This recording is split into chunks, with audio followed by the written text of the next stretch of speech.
Right now, if the lights went out, you'd feel it. That tiny jolt, the sudden urge to look behind you. Maybe you'd reach for your phone a little faster than you'd admit. You're an adult. You know there is nothing in the room. So why does your body still panic in the dark? The answer is not childish, and it's not a weakness. It is a 2 million-year-old alarm system, and it is still wired inside you right now. Because for almost all of human history, the dark wasn't scary. The dark was deadly. Start with a fact most people never think about. For most of our existence, humans were not the hunters. We were the hunted. We were slow, soft, clawless prey on a landscape full of things that wanted to eat us. And here's the part that changes everything. Almost every major predator that hunted early humans was nocturnal. Lions, leopards, hyenas, big cats of every kind, they don't hunt at noon. They hunt in the dark. Their eyes are built for it. Yours are not. Human eyes evolved for daylight, for color, for detail, for a bright world. In the dark, we are nearly blind. So when the sun went down, a switch flipped on the planet. The animals that ate us could suddenly see perfectly, and we couldn't see them at all. Think about what that means for hundreds of thousands of nights. Darkness was the exact moment when you could not see the thing that could see you. You weren't really afraid of the dark. You were afraid of what used the dark. And the humans who felt that fear the hardest, who tensed up, who stayed alert, who refused to relax when the light died, those were the ones who lived long enough to have children. The calm ones, the ones who wandered off into the black feeling fine, mostly didn't come back. So the fear got passed down. And this is the strangest proof of it. You were basically born with it. Fear of the dark is the single most common fear in children. It doesn't have to be taught. It shows up on its own, and it peaks between the ages of about 3 and 7, right when a child starts being left alone at night. And here's the tell. Kids who have never seen a predator, never watched a nature documentary, never been attacked by anything, show the exact same fear at the exact same age. It's not learned from experience. It's a developmental program, switching on right on schedule, like teeth coming in. Evolution decided this fear was too important to leave up to chance.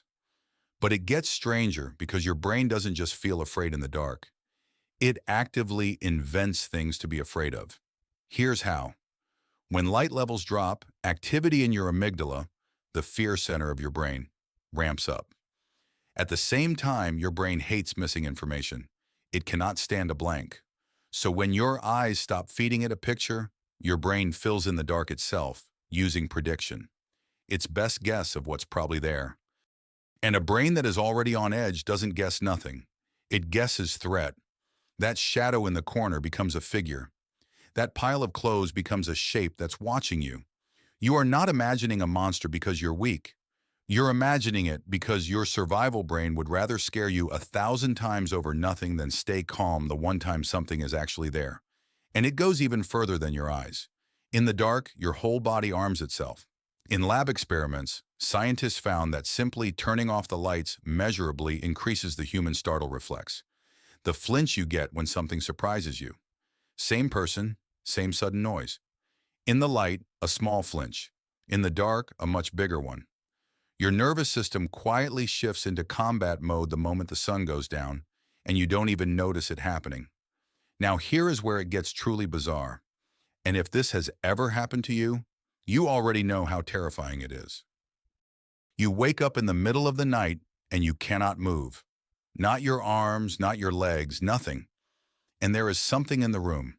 You feel a weight pressing down on your chest, a presence, sometimes a dark figure crouched over you, and you are certain, completely certain, that it is real and it is there for you. This is sleep paralysis. What's actually happening is that your mind has woken up while your body is still locked in the muscle paralysis of REM sleep, the state that stops you from acting out your dreams. Around 8% of people experience it at least once, and in some groups it's far higher. And roughly 3 out of 4 of those people don't just freeze, they hallucinate. They see, hear, or feel something in the room with them. But here's the fact that should give you chills.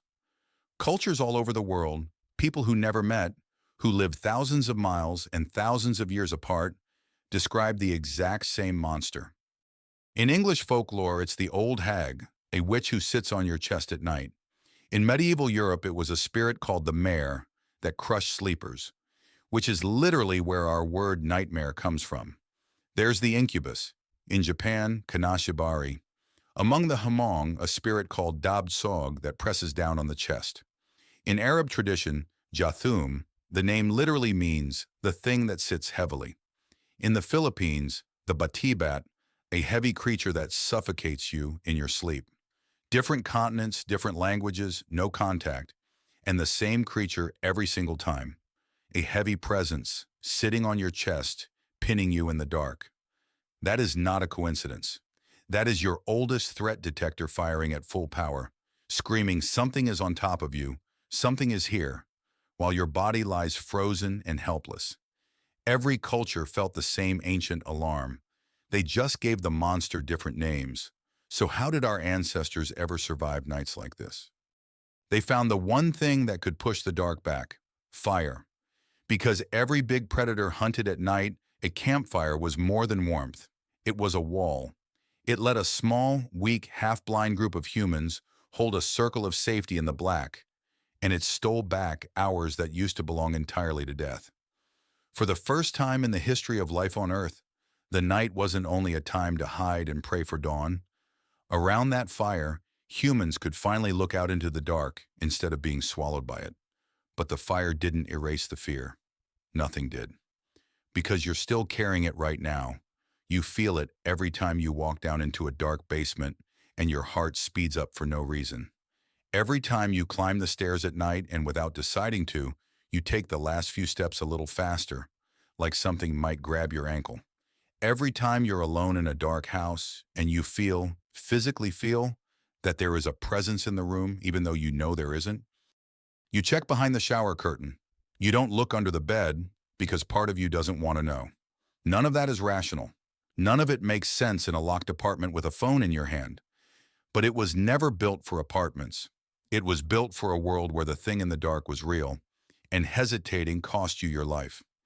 Every human who felt that dread and acted on it survived to pass it on. Every human who felt calm and safe in the open dark tended to disappear. You are the direct descendant of the scared ones, the nervous ones, the ones who always looked back. So step back and look at what this fear actually is. The darkness itself never changed. A dark room today holds the exact same nothing it always did. The only thing that changed is that now you can end it with the flick of a switch, a power your ancestors would have considered godlike. But the alarm underneath is untouched. It is the same signal that fired in a human crouched by a dying fire 2 million years ago, staring into the black, listening for the thing that hunts. You are not broken for being afraid of the dark. You are not a coward, and you are not a child.